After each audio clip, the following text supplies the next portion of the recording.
अस्सलामुअलैकुम नाजरीन, प्रोग्राम है एक पेज विद फरवा वहीद। मैं हूँ रिमशा शबीर। फरवा वहीद की अदम मौजूदगी में ये प्रोग्राम मैं कर रही हूँ। तो नाजरीन, अपने प्रोग्राम का आगाज़ करते हैं। 2 दिन कबल मकबूजा कश्मीर के मकाम पहलगाम में 28 सयाहों के कत्ल की आड़ में भारत ने पाकिस्तान के खिलाफ रिवायती हर्जा सराई शुरू करते हुए सिंध तास मुआहिदा मुअत्तल कर दिया। वाघा बॉर्डर बंद करने के साथ हाई कमीशन का अमला कम करके 30 तक कर दिया और पाकिस्तानी सिफारतकार और दीगर लोगों को नापसंदीदा शख्सियत करार देकर भारत छोड़ने का कहते हुए तमाम पाकिस्तानियों के वीजे भी कैंसिल कर दिए। 2 रोज कबल हुए वाक़े पर भारत ने ड्रामेटिकली और क्विकली रिस्पॉन्स किया और जिन लोगों को वाक़े का मुतासिरा करार देकर वीडियो शेयर की, वो लोग बाद अज़ां जिंदा निकले और वीडियो फेक साबित हुई। साथ ही इंडियन सोशल मीडिया और मेन स्ट्रीम मीडिया पर जिस तरह से हाइप क्रिएट करते हुए जंग का माहौल बना दिया गया, उससे साबित होता है कि भारत जानबूझकर फॉल्स फ्लैग ऑपरेशन करके पाकिस्तान के साथ टेंशन पैदा करना चाहता है। ठीक वैसे ही नाजरीन, जैसे 2019 में पुलवामा में अपने ही फौजियों को मारकर फॉल्स फ्लैग ऑपरेशन किया गया और पाकिस्तान के मकाम बालाकोट में घुसने की कोशिश करते हुए अपना जंगी जहाज पाकिस्तान एयरफोर्स के हाथों तबाह करवाया और अभिनंदन को चाय पीने का मौका फराहम किया था। हालिया फॉल्स फ्लैग ऑपरेशन की आड़ में भारत सरकार ने जितने इकदाम किए हैं, उसके रद्द अमल में वज़ीर आज़म पाकिस्तान ने कौमी सलामती इजलास में भारत के साथ तमाम तिजारती रवाबित मुअत्तल करने और वाघा बॉर्डर बंद करने समेत फ़ज़ाई स्पेस के इस्तेमाल पर पाबंदी के साथ इस अज़्म का ऐलान किया कि हम भारत के किसी भी एडवेंचर का भरपूर जवाब देने के लिए तैयार हैं। 2019 में भारतीय कमांडर अभिनंदन को वापस भेजते हुए हमने पूरी दुनिया को पैगाम दिया था कि हम पसंद लोग हैं, जबकि पाकिस्तानी जेल में कैद कुलभूषण यादव इस बात का सबूत है कि इंडिया दहशतगर्दी को हवा देता है। समझौता एक्सप्रेस का वाकया हो, पठानकोट हमला हो या फिर सन 2000 में मकबूजा कश्मीर में सिखों का कत्लेआम हो, इंडिया फॉल्स फ्लैग ऑपरेशंस के जरिए कशीदगी पैदा करने और पाकिस्तान पर हमला करने की नाकाम कोशिश करता ही रहता है। ताहम पाकिस्तानी हुकूमत और फोर्सेस भारत के किसी भी किस्म के मिस एडवेंचर का मुकाबला करने के लिए तैयार है। नाज़रीन, इस सारी मौजूदा सूरत हाल पर बात करेंगे, लेकिन हमारे साथ अभी मौजूद है साबिक सेक्रेटरी खारिजा जौहर सलीम साहब। बहुत शुक्रिया सर आपके वक्त का। सर, कहिएगा कि पहलगाम वाकया होता है और उसका इल्ज़ाम पाकिस्तान पर लगा दिया जाता है और फिर पाकिस्तान उसके सबूत भी सामने पेश कर देता है कि ये प्रोपेगेंडा फैलाया जा रहा है भारत की जानिब से, और फिर हम देखते हैं कि साथ ही साथ सिंध तास मुआहिदा जो है भारत की जानिब से एक तरफा तौर पर मुअत्तल करने का कहा जाता है, जिसे हमने आज मुस्तरद कर दिया है। किस तरह से देखते हैं, क्या भारत इसे एक तरफा तौर पर मुअत्तल कर सकता है? जी बिल्कुल नहीं। इसका जो है इस मुआहदे में कोई ऐसी शक शामिल नहीं है कि जिससे इसको इस तरह एक तरफा तौर पर मुअत्तल किया जा सके। जिस तरह उन्होंने कहा कि जी हम इसको होल्डिंग इट इन अबेयंस, तो इस तरह की कोई इसमें प्रोविजन नहीं है।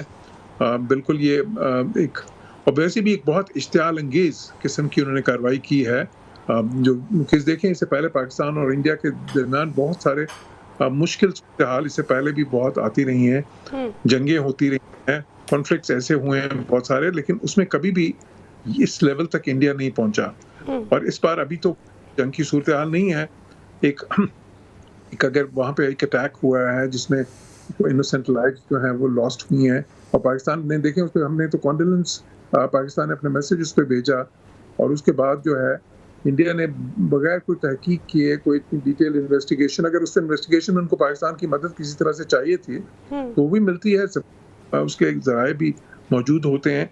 लेकिन बिल्कुल एक जो है जिसे कहते हैं ना हेस्टली, और बिल्कुल जो कि लिटरली एक प्रीकंसीव्ड सारा कुछ था, उस तरह से उन्होंने वो इल्ज़ाम पाकिस्तान पर लगा दिया। और उसके बाद इस किस्म के जो एक्शंस लिए हैं, जिसमें ज़ाहिर है वो रेंज ऑफ एक्शंस थे कि जी एम्बेसडर्स अपने वो सफारतकार जो हैं उसमें army, naval, defence attaches, naval और एयरफोर्स अटैचेज, उनको उन्होंने वापस बुलाया। पाकिस्तान के जो हैं उधर उनको वहाँ से पर्सोना नॉन ग्राटा या नापसंदीदा अशखास करार दे के उनको वहाँ पे निकलने का हुक्म दिया। उसके बाद जो है बाकी जो एक्शंस लिए उन्होंने, वो वाघा बॉर्डर को भी वो क्लोज कर दिया, वीज़ास कैंसिल कर दिए, इवन जो सार्क वाले सारे वो थे वीज़ास उनको भी खत्म कर दिया। तो खैर अब में आपने देखा कि पाकिस्तान ने खैर सोच विचार के बाद कोई पाकिस्तान ने ये नहीं किया कि अचानक उन्होंने किया तो घंटे बाद ही हमारा रिएक्शन आ गया। काफ़ी सोच विचार के सिक्योरिटी काउंसिल की मीटिंग के बाद फिर ऐलानात किए गए उन सारे मेजर्स के, और नेचुरली वो एक मेजर्ड रिस्पॉन्स था, क्योंकि जिस तरह की उन्होंने इस्तेमाल अंगेजी की है उसका एक बेफिटिंग रिप्लाई देना भी ज़रूरी है, तो वो भी दिया। और जो है फिर पाकिस्तान ने कहा कि अगर आप उसको इनबेंस करेंगे तो फिर हम, और शिमला मुआहदा तो एक बायलैटरल मुआहदा है, वो तो आप कर भी सकते हैं। तो जो बायलैटरल जो मुआहदे होते हैं वो तो आप कर सकते हैं, लेकिन जो सिंथास मुआहदा है वो तो एक वर्ल्ड बैंक के जो है ना जो उसका गारंटर है और इस तरह के इंटरनेशनल इंस्टीट्यूशंस गारंटर उन्होंने नहीं करवाया था, और वो एक मुख्तलिफ नौयत का मुआहदा है, क्योंकि उसमें कुछ ऐसे इंटरनेशनल जो लॉ है उसके कानून जो है और उसके जो कन्वेंशंस हैं, और उसके अलावा भी जो यूनाइटेड नेशन चार्टर के अंदर चीज़ें हैं सारी, और उसमें जो रेजोल्यूशंस में जो चीज़ें हैं वो सारी इस चीज़ का आपको पाबंद करती हैं कि अगर आप अपर राइपेरियन हैं, तो जो लोअर राइपेरियन कंट्रीज होते हैं, यानी कि जहाँ से पानी का बहाव नीचे की तरफ जाता है, तो उनके हैं जो कि आप वायलेट नहीं कर सकते। सही, वायलेट नहीं कर सकते। सर, हमें ज्वाइन किए ब्रिगेडियर रिटायर्ड नवाजिश अली साहब भी हमारे साथ मौजूद हैं, और साबिक इंडस वाटर कमिश्नर सैयद जमात अली शाह साहब भी हमारे साथ मौजूद हैं। आप दोनों का भी बहुत शुक्रिया। ब्रिगेडियर रिटायर्ड नवाजिश अली साहब, आपकी तरफ आना चाहूंगी। आप कैसे देखते हैं सारे सिनेरियो के? मोदी साहब ने बिहार में जलसा किया है, खिताब किया है, और उस खिताब में उन्होंने कहा है कि जो सयाहों को कत्ल किया गया है उनको, जिसने कत्ल किया उनको सजा दी जाएगी, और साथ ही साथ ये कहा है कि जिसने इस हमले का मंसूबा बनाया उनसे बची कुची जमीन जो है वो भी छीन ली जाएगी। क्या आपको लगता है कि भारत अब कोई अटैक करने की तैयारी में? थैंक यू वेरी मच जी। असल में ये बात मैं ये कहूँगा कि जो इंडियन गवर्नमेंट का और या इंडियन प्राइम मिनिस्टर का जो रिएक्शन है वो एक नी जर्क रिएक्शन है, जिसमें डेलिब्रेशन नहीं की गई, और यूँ लगता है कि जैसे he was waiting for some incident to take place and then he goes for these 1 2 3 steps. और उसमें मोदी को ये सोचना चाहिए कि what can he achieve with such kind of actions. इससे कोई ऑब्जेक्टिव उसका हासिल नहीं हो सकता। दोनों मुल्कों के जो मिलिट्री पोटेंशियल्स हैं, जो कैपेबिलिटीज़ हैं, न्यूक्लियर कैपेबिलिटीज़ हैं जो दोनों मुल्कों के लिए हैं, उसमें कोई मुल्क भी एक दूसरे पे जो है उसको सब्जुगेट नहीं कर सकता, उस पर अपनी बात मनवा नहीं सकता है। सिर्फ कॉन्फ्लिक्ट को प्रोलॉन्ग करने की कर सकता है, और उसका जो इम्पैक्ट है वो दोनों मुल्कों पे होगा। सबसे ज़्यादा जो नेगेटिव इम्पैक्ट होता है वो मुल्क की इकोनॉमी पे होता है, मुल्क की इक़्तिसादियात पे होता है।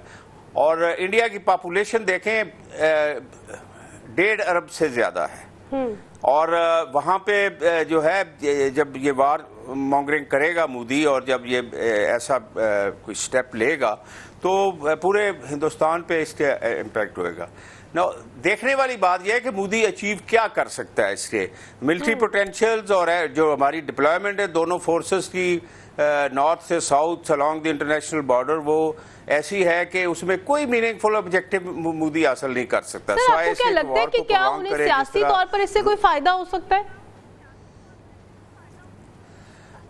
सियासी तौर पे ये है कि अगर आप देखें, मैं आपको एक मिसाल देता हूँ, आप बॉलीवुड की मूवीज़ देखें, हर चौथी से 5वीं मूवी जो होती है उसका जो ऑब्जेक्टिव थीम या उसका जो उसमें जिस पे फिल्माई जाती है वो होता है against the 2 nation theory, against Pakistan, against terrorism, जिससे उसने एक ऐसी हाइप क्रिएट कर दी है अपनी आवाम में कि जब भी वो पाकिस्तान के खिलाफ बात करता है उसकी जो है वो सपोर्ट बढ़ जाती है। और ये एक बहुत उसने अपनी आवाम को पिछले स्पेशली मोदी ने इंडियन हिंदुस्तानी लोग जो हैं उनको इतना पाकिस्तान के खिलाफ कर दिया है कि वो उसकी हर इस बात पे बड़ा खुश होते हैं और नाचते हैं। लेकिन ये नहीं देखते कि वहाँ पे इंडिया में हमारे से ज़्यादा भूख है, हमारे से ज़्यादा अफलास है, हमारे लोगों का लिविंग स्टैंडर्ड इंडिया से 10 टाइम बेटर्स है। अगर आप इंडियन मूवीज़ देखें, इंडियन के टीवी देखें, उनके लिविंग स्टैंडर्ड देखें, उनके शहरों की हालत देखें, तो वो it is worse than Pakistan. Pakistan में जिस तरह की भी इकॉनमी है, मैं उसकी तफसील में नहीं जा सकता, लेकिन पाकिस्तान के लोग जो है, हमारा गरीब से गरीब आदमी भी जो है इंडिया के गरीब आदमी से बहुत बेहतर रहता है। सही, ठीक है। जमात अली शाह साहब, आप कहिएगा क्या भारत ने सिंतास मुआहिदा तो ख़त्म कर दिया है, जिसे आज हमने मुस्तरद कर दिया है, क्या वो एकतरफा तौर पर यह फैसला कर सकता है? बहुत शुक्रिया जी मोहतरमा। मैं थोड़ा सा आपको इस सिंतास मुआहिदा की बैकग्राउंड में थोड़ा सा ले जाना चाहूँगा, क्योंकि ये सिंतास मुआहिदा 1960 में हुआ था। ये इंडियन टर्म्स पे हुआ था, क्योंकि पाकिस्तान ये नहीं चाहता था कि 3 दरिया जो है रावी, सतलज और ब्यास इंडिया को दे दिए जाएं। लेकिन अल्टीमेटली हमारे पास कोई ऑप्शन नहीं रहा था। 10 साल की नेगोशिएशन हुई और अल्टीमेटली प्रेसिडेंट अयूब खान इस पे एग्री हो गए कि 3 दरिया उनको दे दिए जाते हैं, क्योंकि वर्ल्ड बैंक की इन्वॉल्वमेंट थी। अब इस पे ये था कि इंडिया उस वक्त बहुत खुश हुआ कि हमने जो 3 दरिया लेने थे हमने ले लिए। तो लिहाजा 1960 से लेकर 1970 तक तो वो इसको एंजॉय करते रहे। लेकिन 1971 की वार के बाद उन्होंने फिर जो ऑक्युपाइड जम्मू एंड कश्मीर के प्राइम मिनिस्टर थे शेख अब्दुल्ला, उनके जरिए फिर ये शोर मचाना शुरू कर दिया कि कश्मीर का पानी पाकिस्तान को दे दिया गया है, पंजाब का पानी जो है वो इंडियन पंजाब में मौजूद है। तो इस तरह ये टीटी की रिवीजन की जो है ये कहानियां यहाँ पर शुरू हो गई। और एक सेंटीमेंट तो पहले एग्जिस्ट करता था मुस्लिम और हिंदू का, अब उसको एक्सप्लॉइट करने के लिए बहुत सारे लोग मौजूद थे। लेकिन ऑफिशियली नरेंद्र मोदी के आने से पहले किसी वजीर या किसी प्राइम मिनिस्टर ने टीटी एब्रोगेशन या उसको स्क्रैप करने की बात नहीं की।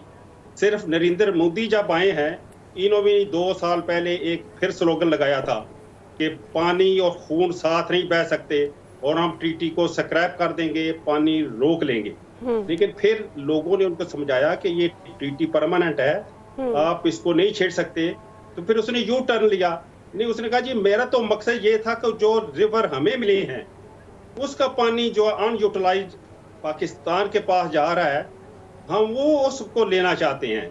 लेकिन इनकी नीयत जो है पाकिस्तान भांप चुका था कि इसने इस तरह का एक्शन करना है, और अल्टीमेटली उसको ये मौका मिल गया किसी न किसी बहाने पे, और उसने ये ट्रीटी की जो है एब्रोगेशन तो नहीं, इसको जो है हेल्ड इन ओबेंस।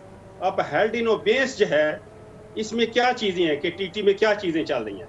एक ये है कि जो भी इंडिया प्रोजेक्ट बनाता है वेस्टर्न रिवर पार्क, उसकी इंफॉर्मेशन देता है, हम उस पर ऑब्जेक्शन रेज करते हैं, उसका रेजोल्यूशन कमीशन लेवल पर होता है, उसका resolution neutral export court of arbitration में होता है, ये रुक जाएगा। दूसरा ये है कि जो इंफॉर्मेशन हमें नए प्रोजेक्ट्स की उसने देनी थी वो नहीं देगा। दूसरा कॉन्फ्लिक्ट जो रेजोल्यूशन है कमीशन लेवल पर वो रुक जाएगा। लेकिन अभी जो आज हमारे लिए इम्पोर्टेंट थी वो 1989 में हमारा एक मुआहिदा हुआ था उनके साथ कि ड्यूरिंग फ्लड पीरियड यानी 1 जुलाई से 10 अक्टूबर तक इंडिया हमें फ्लड के बारे में इंफॉर्मेशन देगा। अब जाहिर है कि वो जब उसने हेल्ड इन अबेंस कर दिया है वो इंफॉर्मेशन में ये है ये प्रोवाइड नहीं करेगा। लेकिन ये इनका कहना कि हेल्ड इन अबेंस या सस्पेंशन जो है ये टीटी की किसी प्रोविजन भी नहीं है, ना वियना कन्वेंशन इसको सपोर्ट करता है, ये इनकी एक स्टेटमेंट है, एक स्लोगन है। लेकिन दिलचस्प बात जो इसमें हुई है कि उन्होंने एससीसी में तो ऐलान कर दिया जी, लेकिन जब डी मार्च दिया है पाकिस्तान हाई कमिश्नर को दिल्ली में, उसमें इंडस वाटर टीटी का जिक्र नहीं है। उसमें बाकी वो चीजें हैं जो रेसिप्रोकल बेसिस पर पाकिस्तान ने भी एक्शन ले लिया है। तो इसकी मुझे समझ नहीं आ रही क्या एक्सटर्नल अफेयर जो है इंडिया का और जो मोदी की जो इनकी सिक्योरिटी काउंसिल है ये आपस में एक पिच पर नहीं है, या उन्होंने ये समझा है कि हम एग्जीक्यूटिव ऑर्डर से ही या हम हठधर्मी से ट्रीटी की जो एप्लीकेशन है उसको डाइल्यूट रखते हैं और बाकी चीज़ों जो है वो डी मार्च में उन्होंने इशू कर दी हैं। लेकिन अब इस पर पाकिस्तान को करना क्या चाहिए कि इसके नीयत जो है उसने अमली जामा पहना दिया है मोदी ने। अब पाकिस्तान को ये चाहिए है कि यूएन सिक्योरिटी काउंसिल में जाए, लोगों को ओपिनियनाइज करे। अमेरिका है, यूके है, रशिया है, मिडल ईस्ट है, इन लोगों को ओपिनियनाइज करें। और मैं समझता हूँ कि इन पाकिस्तान एक वर्किंग ग्रुप या एक ऐसा जो है ये बनाया जाए जो गवर्नमेंट को जो है जी तमाम चीज़ें जो है ये इनको छानबीन करके बताए कि हमें क्या एक्शन लेने चाहिए हैं, क्योंकि पानी अगर इंडिया बंद करेगा, क्योंकि फौरन तो वो बंद नहीं कर सकता, ज़ाहिर कोई प्रोजेक्ट बनाएगा तो 8-10 साल लगेंगे, और अगर डाइवर्शन करेगा तो उसमें भी कुछ साल लगेंगे। सर, आपको लगता है कि उसने कोई प्लान करके रखा होगा, इसलिए सारा वेल प्लान्ड हो रहा है, सोचे समझे साजिश के तहत ये सब कुछ हो रहा है? देखिए जी, जहाँ तक मुझे इन्फॉर्मेशन है और जहाँ तक मैं इनके साथ काम करता रहा हूँ, इनकी कोई ऐसी प्लानिंग नहीं थी। अच्छा। ये सिर्फ काम करते हैं, हठधर्मी में करते हैं, ये दुश्मनी के बेसिस पर करते हैं, लेकिन अगर फर्ज करें ये करने पे आ गए तो ये कुछ साल इनको डेफिनेट लगेंगे। अच्छा। लेकिन ये अपने आप को जो है जंग की तरफ धकेल रहे हैं, क्योंकि पाकिस्तान पानी के बगैर भूखा जो है वो मरने की बजाय जंग में मरना पसंद करेगा, और वो पाकिस्तान जब पानी बंद होगा तो फिर पाकिस्तान पानी लेने जाएगा, और पाकिस्तान अगर वेस्टर्न नहीं रिवर से तो फिर ईस्टर्न से लेने जाएगा, तो फिर इंडिया को टेबल पर आना पड़ेगा। लिहाजा ये इंडिया की जो मूव है, मैं समझता हूँ कि ये बेसलेस है और फ्यूटाइल एक्सरसाइज है, इसका कोई फायदा नहीं होने वाला। लेकिन हमें जो है ना ये समझ लेना चाहिए कि इन लोगों की नीयतें ठीक नहीं है और अपना हमें बंदोबस्त। सही, भारत की जानिब से अहमकाना जो रवैया है वो इख्तियार जा रहा है, अहमकाना इकदाम उठाए जा रहे हैं। नाज़रीन, क्योंकि किसी भी मुल्क का जब पानी बंद कर दिया जाता है तो उसका मतलब होता है ऐलान जंग। गुफ्तगू के सिलसिले को मज़ीद भी आगे बढ़ाएंगे, लेकिन अभी वक्त हुआ ब्रेक का, हमारे साथ रहेगा। वेलकम बैक नाज़रीन, डिस्कशन को आगे बढ़ा लेते हैं। जौहर सलीम साहब, हमने तिजारत ख़त्म की, बॉर्डर बंद कर दिया और यहाँ तक के इंडियन अमले को भी पाकिस्तान छोड़ने का कह दिया है, क्या हम इंडिया को टफ टाइम दे सकते हैं? देखिए, जो उन्होंने एक्शन किए हैं, जिस तरह के जाहिर है कि वो इसी किस्म की रिस्पांस डिमांड कर रहे थे, बिकॉज जिस तरह मैंने बताया कि एक अनप्रेसिडेंटेड एक्शन है जो आज तक पिछले जो इतनी दहाइयों से बहुत बहुत मुश्किल सूरत हाल दोनों मुल्कों के दरमियान आई है, जंगें हुई हैं, उसमें भी नहीं हुआ। तो ट्रेड तो खैर पहले भी बहुत थोड़ी थी, अब अलबत्ता ये किया गया है कि जो डायरेक्ट ट्रेड है वो तो ऑलमोस्ट नॉन एग्जिस्टेंट है पहले से ही, लेकिन जो इनडायरेक्ट ट्रेड है जो कि उसका वॉल्यूम तो काफ़ी ज़्यादा है, कुछ जो है ना सर्विस के मुताबिक और कुछ इतलात के मुताबिक जो खासी मुसद्दिका हैं, बिकॉज जो दूसरे मुल्कों की काफ़ी तजारत होती है, तो उसके ऊपर भी पाबंदी इस वक्त लगी है। और वो जाहिर है कि वो इंडिया को हर्ट करेगी, बिकॉज जो पाकिस्तान इंडिया की ट्रेड है उसमें ट्रेड सरप्लस ओवरवेलमिंगली जो है वो बहुत ज़्यादा हद तक यानी कि वो इंडिया की तरफ है, तो उसमें नुकसान फिर उनका ज़्यादा है कि ट्रेड करने। इसलिए ये वो ऐसी चीज़ है जो उनको चुभेगी, क्योंकि उनके वो सारे ताजर हैं जो पाकिस्तान को एक्सपोर्ट ही कर रहे हैं, इनडायरेक्टली कर रहे हैं, ऑल्दो के दूसरे मुल्कों के थ्रू ट्रेडिंग कंट्रीज है, यूएई के थ्रू होती है, सिंगापुर के थ्रू होती है, और इस तरह के मुल्क हैं, बहुत से मुल्कों के थ्रू होती है। तो वो ये चीज़ें हैं जो कि जो सिग्निफिकेंट हैं। इसी तरह पाकिस्तान में जो एयर स्पेस की बात की है, जिन्होंने तो जाहिर है कि उससे भी फ़र्क पड़ता है, बिकॉज जो है ना वेस्ट पे है पाकिस्तान, और उससे काफ़ी सारी उनकी वो जो है वो मुतासिर होंगी फ्लाइट्स।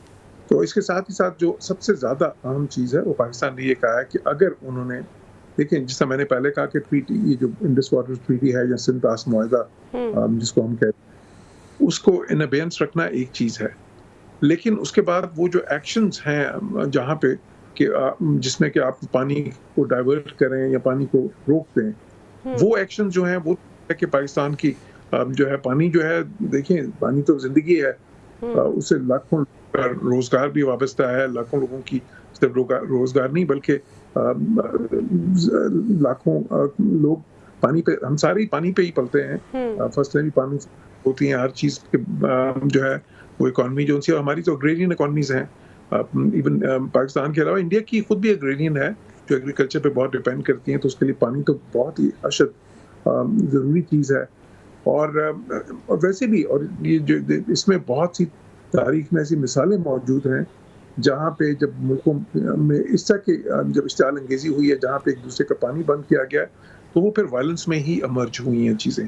तो ये कोई सही डायरेक्शन नहीं है जो इंडिया ले रहा है, बहुत ही गैर जिम्मेदाराना, अजलत पसंद और जो है इश्तियाल अंगेज़ किस्म के इक़दाम हैं, ख़ुसूसन ये जो सिंध-तास मुआहदे की अबेयंस वाला है वो, और उनको सोचना चाहिए, होश के नाखून लेने चाहिए बिकॉज देखें इंडिया एक बड़ा मुल्क है, दुनिया का 5वां बड़ा इक्तिसादी मुल्क भी है, दुनिया का सबसे बड़ा आबादी के लिहाज से है।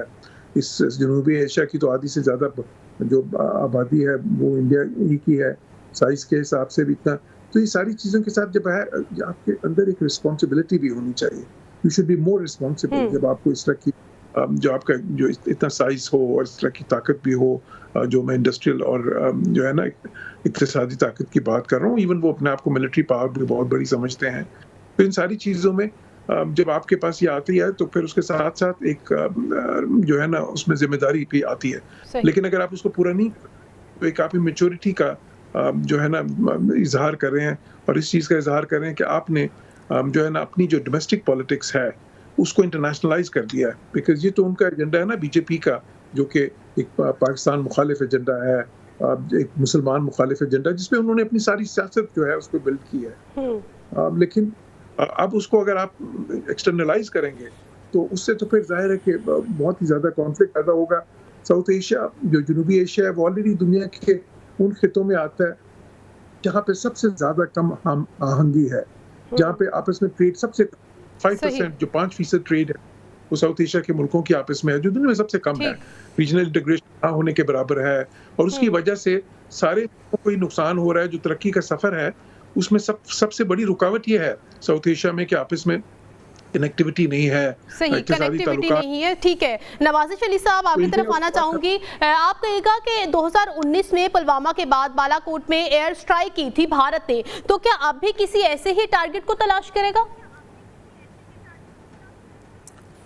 देखिए, इंडिया के पास बहुत से ऑप्शंस हैं और वो इसको कॉन्फ्लिक्ट को एस्केलेट करने के लिए, जंग को बढ़ाने के लिए कुछ भी कर सकता है। इसमें यह है कि बेसिकली जो मोदी है, मोदी एक रेडिकल और एक्सट्रीमिस्ट लीडर है। अगर उसकी आप पॉलिटिकल हिस्ट्री देखें तो वो एक ऐसी मतलब उसकी बैकग्राउंड है जिसमें वो हिंदू मत का प्रचार करता है। वो जो फिलॉसफी है कि जी इंडिया जो है वो सिर्फ हिंदुओं के लिए है और इस तरह की जो है वो बातें करता है। ना मैं इस पे बात करूंगा कि जब ये कॉन्फ्लिक्ट्स जो हैं ये ऑल्दो ये एक एक्सीडेंट की तरह शुरू होते हैं, जैसे ये कल वाला वाकया है, लेकिन जब इसको वो वॉर गेम करेंगे और कंटेम्पलेट करेंगे तो इंडिया, ठीक है उसका डिफेंस बजट बहुत ज़्यादा है, उसकी आर्मी की स्ट्रेंथ थोड़ी सी हमसे ज़्यादा है, लेकिन ओवरऑल मिलिट्री पोटेंशियल और जब ज्योग्राफी को देखते हैं तो इंडिया कुछ अचीव नहीं कर सकता। और ये चीज़ उनको भी पता है, उनके जनरल्स को भी पता होगी, उनके जो पॉलिटिशियंस हैं उनको भी पता होगी, उनके जो एनालिस्ट हैं उनको भी पता है। तो सर बारहा हम उसके जो झूठ हैं वो सामने ले आते हैं, लेकिन वो बाज नहीं आता, वो कोई ना कोई भारत की जानिब से उठाया जाता रहता है। जिस तरह हमने देखा कि पहलगाम वाकया हुआ और साथ ही भारत की जानिब से मेन स्ट्रीम मीडिया देखें या सोशल मीडिया देखें, वहां पर पाकिस्तान के खिलाफ इल्जाम तराशी शुरू कर दी गई। तो आपको नहीं लगता कि ये जानबूझकर एक प्लान किया गया ताकि पाकिस्तान पर अटैक किया जा सके? और सर ये निशानदेही कीजिएगा, हमारे नाजरीन को भी बताइएगा कि आखिर वो बाज क्यों नहीं आता, जबकि बारहा हम इस बात की निशानदेही कर चुके हैं और सबूत भी सामने पेश कर देते हैं। अब अगर हम इसी वाकये की बात कर लें तो इसके भी सबूत हम सामने ले आए। उन मियां बीवी का जो जिनको मार दिया गया वो तो जिंदा है। हाँ, वो आपकी बात बिल्कुल ठीक है। इस तरह का जब इशू होता है तो उसमें इस तरह की काफ़ी चीज़ें जो है वो सामने आती हैं। अगर आप देखें तो कल मैं इंडिया टुडे पे जो शेख अब्दुल्ला के बेटे हैं फारूक अब्दुल्ला, वो एक इंटरव्यू देते हुए ऑलमोस्ट जब ये किसी ने इसी तरह बात की कि जी वो जंग करेंगे और ये करेंगे और करेंगे, तो उसने आखिर में रोना शुरू कर दिया। He started weeping. और जिन लोगों को समझ है, देखिए वॉर कभी भी प्रेफर्ड ऑप्शन नहीं होता है आजकल के ज़माने में, और hopefully the backdoor diplomatic channel will work. और हम भी इसको जो इतनी ज़्यादा जो है मीडिया को वार को मतलब ये नहीं करना चाहिए कि जंग शुरू हो जाएगी, ताकि लोग जो है नफसियाती तौर पे भी जो है उसमें थोड़ा सा डिप्रेस हो जाएं। जी आई एम कॉन्फिडेंट कि कॉन्फ्लिक्ट का जो है ना रिजॉल्व हो जाएगा और अल्टीमेटली बाकी जो इंडस बेसिन की जमात अली शाह साहब ने बड़ी अच्छी बात की है। दरिया का वाटर एक नलका तो नहीं है कि वो जी फ़ौरन जो है वो उखाड़ के ले जाएगा मोदी और उसके बाद जो साथ वाले घर वाले उनको पानी नहीं मिलेगा। तो इसमें वर्ल्ड एक्टर जो हैं जो यूनाइटेड स्टेट्स और लेकर दूसरा ये है कि इस वक्त जो एक दो नेक्सस है ना, एक है चाइना पाकिस्तान रशिया और कुछ मुल्कों के, और दूसरी तरफ ये जो स्ट्रेटेजिक अलायंस है United state of America, Israel और इंडिया, इसको मैं तो एक्सेस ऑफ ईवल कहता हूँ। ये एक्सेस ऑफ ईवल जो 92-93 से बना है, और जब से ये एक्सेस ऑफ ईवल बना है इसने specially middle east, south Asia और वर्ल्ड का जो पीस है वो तबाह किया हुआ है। तो लेकिन दूसरी तरफ ये है कि डेफिनेटली कोई ऑल आउट वार का मेरे ख्याल में कोई ऐसा खतरा नहीं है। Chinese are concerned about that, Russia. लेकिन सर इतना कॉन्फिडेंस उसमें कहाँ से आता है मोदी सरकार में कि वो इस तरह के हठधर्मी करते हैं, इस तरह के जो इकदाम उठाने शुरू कर देते हैं? क्या लगता है कि ये कहीं ना कहीं से उसे शय मिल रही है? अगर हम ट्रंप की बात करें तो वहाँ पर भी जो अगर कोई फ़लस्तीन के हवाले से बात करें उसे बेदखल कर दिया जाता है, और किसी और हवाले से बात करें तो ट्रंप की तरफ से हम देखें तो टैरिफ भी आयद कर दिया जाता है। आपको नहीं लगता कि कहीं ना कहीं से कनेक्शन मैच हो रहा है? और अगर हम मोदी की स्ट्रैटेजी देखें और ट्रंप की देखें, देखें वो एक शेर का एक मिसरा है जुर्मे ज़ईफ़ी की सज़ा मर्गे मफाजत। तो मुस्लिम वर्ल्ड जो है वो इक़्तिसादी लिहाज से, मिलिट्री के लिहाज से एक कमज़ोर जो है ना वो ब्लॉक बन गया है।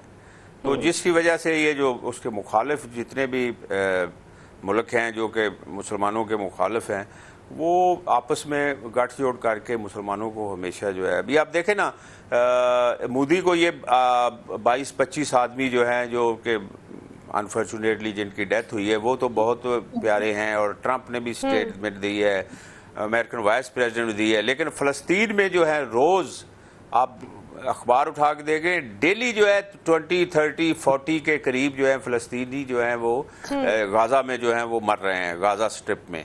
लेकिन उस पे उनका कोई स्टेटमेंट नहीं आती, उस पे उनका कोई बयान नहीं आता। वहाँ लोग भूखे मर रहे हैं। अभी वहाँ पे यानी ये जो पिछले दिनों जो उन्होंने मेडिकल वाले जो लोग थे, एड वाले, उनको जो मारा है कुछ आदमियों को, उनको इज्तिमाई उनका बरियल किया है, उनके हाथ बांधे हुए थे। उस पे ना यूनाइटेड स्टेट ऑफ अमेरिका। सही, ठीक है, ठीक है। आप हमारे साथ रहेगा, गुफ्तगू के सिलसिले को मजीद भी नाजरीन आगे बढ़ाएंगे। Stay with us. Welcome back नाजरीन। सैयद जमात अली शाह साहब, आपकी तरफ आना चाहूँगी। आपसे मैं पूछना चाहूँगी, अगर हम सिंतास मुआहिदे की ही बात करें तो वर्ल्ड बैंक इस मुआहिदे का सालिस था, और भारत की बात की जाए तो भारत ने बगैर किसी रजामंदी के वन साइडेड के फैसला किया। अब क्या ऐसी गुंजाइश मौजूद है कि पाकिस्तान वर्ल्ड बैंक से बात करे और वर्ल्ड बैंक से बात करके भारत पर कोई पाबंदी लगवा सके? इस पे ये गुजारिश है कि सिंध तास मायदा की जब तक नेगोशिएशंस हो रही थी तो उस वक्त वर्ल्ड बैंक जो है वो साथ शामिल था, लेकिन मायदा होने के बाद जो है वर्ल्ड बैंक की जो लाइबिलिटी है वो सिर्फ लिमिटेड है। अच्छा। कि जब दोनों पार्टियों में कोई डिस्प्यूट हो, कॉन्फ्लिक्ट हो, तो वो टेक्निकल कॉन्फ्लिक्ट के लिए न्यूट्रल एक्सपर्ट जो है वो अपॉइंट करने में मदद करेगा, और अगर नॉन टेक्निकल इशू है तो कोर्ट ऑफ आर्बिट्रेशन बनाने में हेल्प करेगा। अच्छा। अब वहाँ पर दोनों पार्टियों ने फिर वहाँ पर पेश होना है, और उसका डिसीजन दोनों का फिर अपनी जगह पर फाइनल है। इससे ज्यादा वर्ल्ड बैंक जो है वो कुछ नहीं कर सकता। अच्छा। और वर्ल्ड बैंक के मसल हमें अभी ये पिछले 4-5 सालों में नजर आ गए हैं कि जब पाकिस्तान जो है वो किशन गंगा और रतली हाइड्रो इलेक्ट्रिक प्लांट्स का केस लेकर गया था, तो पहले तो वर्ल्ड बैंक कन्विंस नहीं था कि ये कोर्ट ऑफ आर्बिट्रेशन का केस बनता है। जब पाकिस्तान ने में आर्गूमेंट्स दी तो उन्होंने कोर्ट ऑफ आर्बिट्रेशन के लिए एग्री कर लिया, और कोर्ट ऑफ आर्बिट्रेशन के लिए मेंबर भी जो है नामजद कर दिए, लेकिन इंडिया ने रिफ्यूज़ कर दिया, और आज तक इंडिया जो है वो कोर्ट ऑफ आर्बिट्रेशन में नहीं गया। उन्होंने कहा जी हम वहाँ पे नहीं जाएंगे जो हमारा कर रहे हैं। और उसके पैरेलल एक निज़ाम में न्यूट्रल एक्सपर्ट के लिए बोर्ड ऑफ वर्ल्ड बैंक को इंडिया ने दरख्वास्त दे दी और फिर वर्ल्ड बैंक ने न्यूट्रल एक्सपर्ट अपॉइंट कर दिया। वही इशू था जिस पर पाकिस्तान की रिक्वेस्ट पर कोर्ट ऑफ आर्बिट्रेशन बना था और इंडिया उसमें हाजिर नहीं हुआ और उसी पर वर्ल्ड बैंक ने न्यूट्रल एक्सपर्ट बना दिया जहाँ के वो इंडिया की तरफ से रिक्वेस्ट थी। अब बात यह है कि हमारा अपना वेटेज क्या है, हमारी बॉडी लैंग्वेज दुनिया के सामने क्या है, हमारे दुनिया के साथ ताल्लुकात क्या हैं। हम एक मुस्लिम मुल्क हैं, हम एक न्यूक्लियर पावर हैं, हमें कौन पसंद करता है या कौन पसंद नहीं करता, हम एक बहुत बड़ी इकानमी नहीं है। अनफॉर्चुनेटली हमें हमसाया ऐसा मिला है, ये जो हिंदुवाता और ये जो इसका है ना हिंदू नेशनलिज्म, ये 1925 से आरएसएस बनी थी और उस जब ये जवानी में था तो ये उसका मेंबर था मोदी। अच्छा। और अनफॉर्चुनेटली फिर ये गुजरात का चीफ मिनिस्टर बन गया और इसी बेसिस पर हिंदुवाता, अब जाहिर है कि ये जो हिंदुवाता और हिंदू नेशनलिज्म है ये पिछले 6 साल 7 साल होने वाले हैं, ये इनके माशरे में सरायत कर गया है।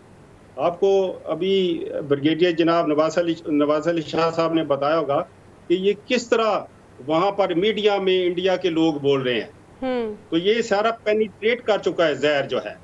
अब हम जाहिर है कि वर्ल्ड बैंक के पास जाएंगे और जो हमारे दोस्त मुल्क हैं उनके साथ हमें बैठना चाहिए कि ओपिनियनाइज करें, लेकिन वार जो है इसको सोल्यूशन नहीं है।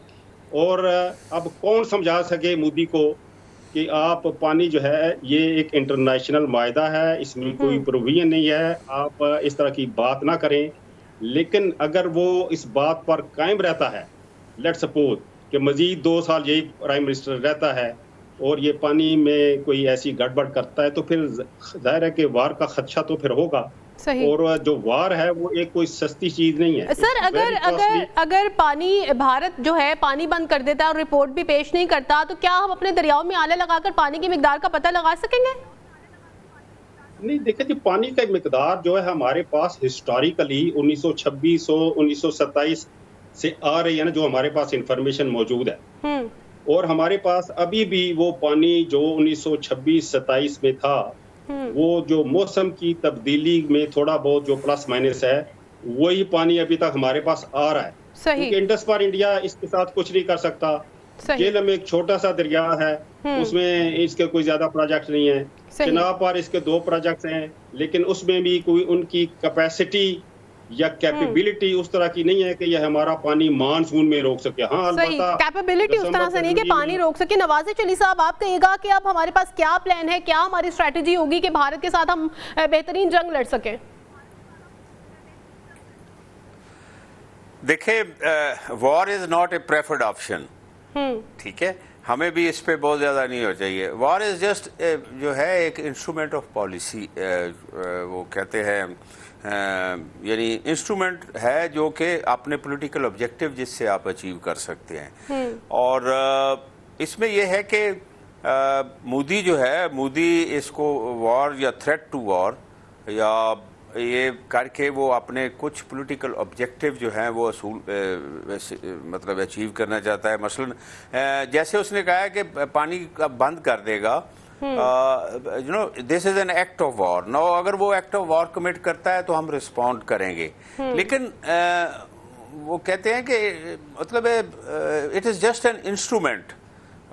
इसके अल्टीमेटली क्या हासिल होना है? क्या मोदी को कोई ये नहीं समझा सकता और समझाएगा कोई कि भाई अगर तुम वॉर मतलब जंग शुरू करते हो पाकिस्तान से। ठीक है, बहुत शुक्रिया। ब्रिगेडियर रिटायर्ड नवाज अली साहब हमारे मौजूद थे, साबिक इंडस वाटर कमिश्नर सैयद जमात अली शाह साहब और साबिक सेक्रेटरी खारिजा जौहर सलीम साहब हमारे साथ मौजूद थे। आप तीनों का बहुत शुक्रिया। और नाज़रीन, इसी के साथ वक्त प्रोग्राम का जो वक्त है वो भी खत्म हो चुका है। मुझे दीजिए इजाजत। अल्लाह हाफिज।